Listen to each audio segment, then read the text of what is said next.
Coba kita lihat kekonyolan dari junjungan besarnya mereka, yang di Pertuan Agung Imam Mahdi Yohanes Anies Rashid Baswedan. I don't ever slow up, no I don't take shit. I got no love for the fakeness. If you wanna play tough and wanna hate this, I'll always show up. Kalian sudah nonton videonya Dr. Tifu-Tifu yang meminta pertolongan dunia internasional karena mau dipenjarakan oleh Jokowi? Did a former president of Indonesia serve the nation with an inauthentic academic credential? This is not a personal attack. No I don't take shit. I got no love for the fakeness. If you wanna play tough and wanna hate this. Oh walah Tifu-Tifu, kamu itu cuma rakyat 24% yang sedang menderita gangguan jiwa. Katanya lulusan UGM tapi alma maternya sendiri dijelek-jelekkan. Kamu masih senang tinggal di Indonesia. Berbagai macam fasilitas yang dibangun oleh pemerintah kamu nikmati dengan nyaman. Tapi pemerintah Indonesia kamu jelek-jelekkan. Kamu gak percaya sama polisi Indonesia sehingga minta bantuan internasional. Giliran rumah dibobol maling, mobil hilang, lapornya ke polisi. Kenapa kamu gak lapor ke Anies? Ngakunya bergelar doktor, tapi gak ada satupun perguruan tinggi yang mengakui bahwa kamu telah lulus program doktoral di tempat mereka. Wahai Tifu-Tifu, kalau cuma sekedar mendaftar di perguruan tinggi dan kemudian menambahkan gelar doktor di depan nama, siapapun bisa melakukan hal yang sama dengan kamu. Guys, kalian mungkin pernah dengar sebuah pepatah atau kiasan yang berbunyi, burung-burung yang sejenis akan terbang bersama.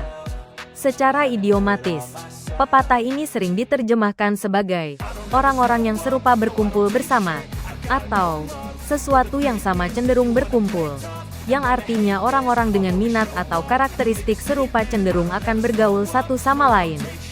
Gimana? Sudah paham kan kalian?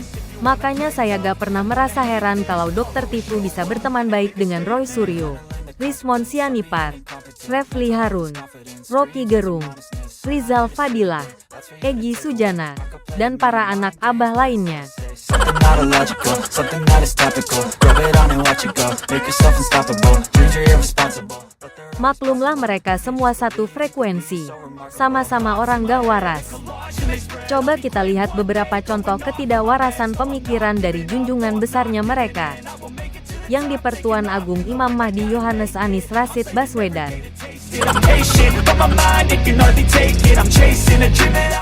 Rumah sakit diganti namanya jadi rumah sehat. Alasannya agar rumah sakit tidak lagi sebagai tempat orang sakit. Lah, kalau orang sehat ngapain juga ke rumah sakit nis? Mending ke dukun pijat. Giliran ditanya Prabowo masalah penanganan polusi udara yang tidak bisa ditangani dengan baik saat menjadi gubernur. Si Anies malah menjawab karena angin gak punya KTP. Mas Anies, memangnya kenapa kalau angin punya KTP? Mau kamu pinjam buat ngajuin kredit di bank? Ketika Jakarta dilanda banjir dan air tergenang di mana-mana, si Anies malah bilang kalau air lagi parkir. Walah dalah, jadi gubernur saja gak bisa kerja. Modalnya cuma pandai memelintir kata-kata. Malah mau kalian jadikan presiden. Dasar kalian memang gak waras. I don't ever slow up, no I don't take shit. I got no love for the fakeness. If you wanna play tough and wanna hate this, I'll always show up. Nah ini dia yang paling berbahaya.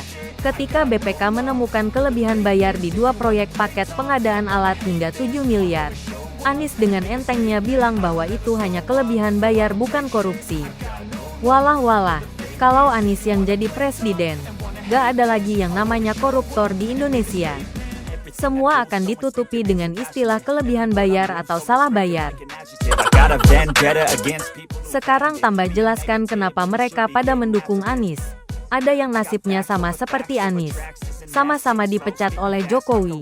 Seperti Refli Harun, Said Didu, Tom Lembong, Fahrul Razi. Ada pula yang hobinya jadi penipu gelar seperti Roy Suryo, Rocky Gerung, Rismon Sianipar, Dr. Tifa.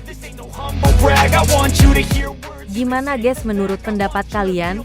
Apakah kelompok mereka terdiri dari orang-orang pintar atau terdiri dari orang-orang yang gak waras? got anyone's help.